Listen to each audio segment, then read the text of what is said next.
Hello everyone, আসসালামু আলাইকুম। সবাই কেমন আছেন? আশা করছি সবাই ভালো আছেন। আমরাও আলহামদুলিল্লাহ অনেক ভালো আছি। শুরু করছি আজকের নতুন একটি ব্লগ।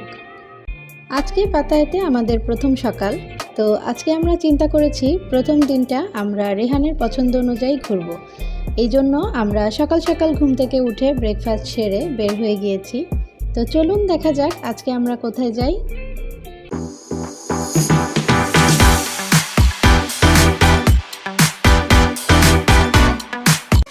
আজকে আমরা চলে এসেছি পাতায়ার আন্ডার ওয়াটার ওয়ার্ল্ডে। আমরা এখানে এসে টিকিট কেটে নিয়েছি। আপনারা চাইলে ওদের ওয়েবসাইটে ঢুকে অনলাইন থেকেও টিকিট কাটতে পারবেন। বড়দের জন্য টিকিট প্রাইস 500 বাত করে এবং ছোটদের জন্য 300 বাত করে।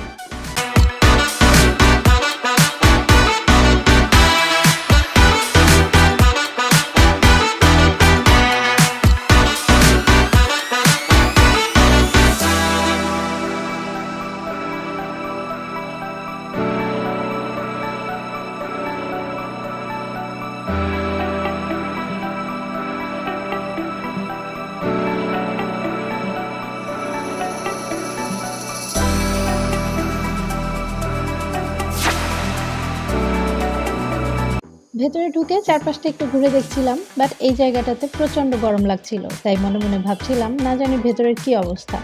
যাই হোক, টিকিট কেটে যখন ঢুকে পড়েছি সামনের দিকে তো যেতেই হবে।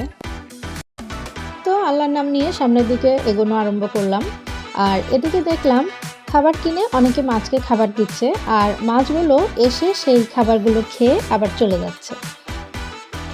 আর এই পিচ্চির সাহস দেখে আমি তো অবাক, কিভাবে সাপ নিয়ে আবার পোজ দিয়ে ছবিও তুললো। রেহানকে বললাম, তুমি কি ওর মতো সাপ নিয়ে ছবি তুলবে? সে এক বাক্যে না বলে দিল। এবার সামনের দিকে যেয়ে দেখলাম ছোট ছোট অ্যাকুরিয়ামের মধ্যে কিছু বিভিন্ন প্রজাতির মাছ ঘুরে বেড়াচ্ছে। এই দেখে ভাবছিলাম এতগুলো টাকা দিয়ে কি ঘোড়ার ডিম দেখতে আসলাম। আবার একটু সামনের দিকে যেয়ে দেখলাম পানির মধ্যে অক্সিজেন সিলিন্ডার সহ এক লোক ঘুরে বেড়াচ্ছে, আর তার সাথে থাকা বালতি থেকে মাছকে খাবার দিচ্ছে। সামনাসামনি জিনিসটা দেখতে ভালোই লাগছিল।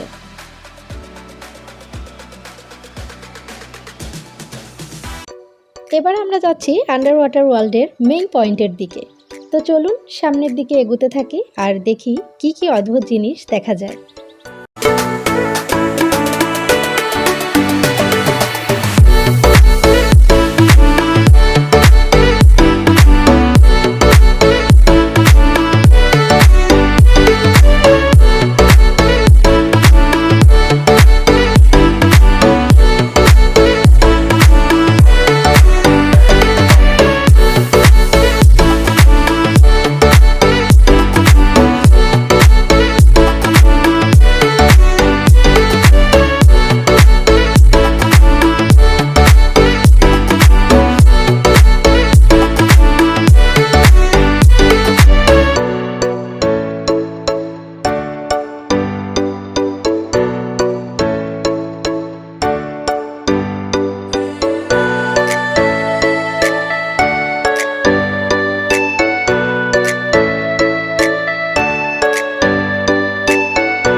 এখান থেকে বের হয়ে ভেবেছিলাম আরও একটু ঘোরাঘুরি করব, বাট বৃষ্টিতে সব প্ল্যান ভেস্তে গেল। যাই হোক, তো ভাবলাম বসে বসে এখানকার ডাব খাই আর বৃষ্টি থামার জন্য ওয়েট করি। আর আপনারা ওয়েট করতে থাকেন পরবর্তী ভিডিও দেখার জন্য। সেই পর্যন্ত সবাই ভালো থাকবেন। আল্লাহ হাফেজ।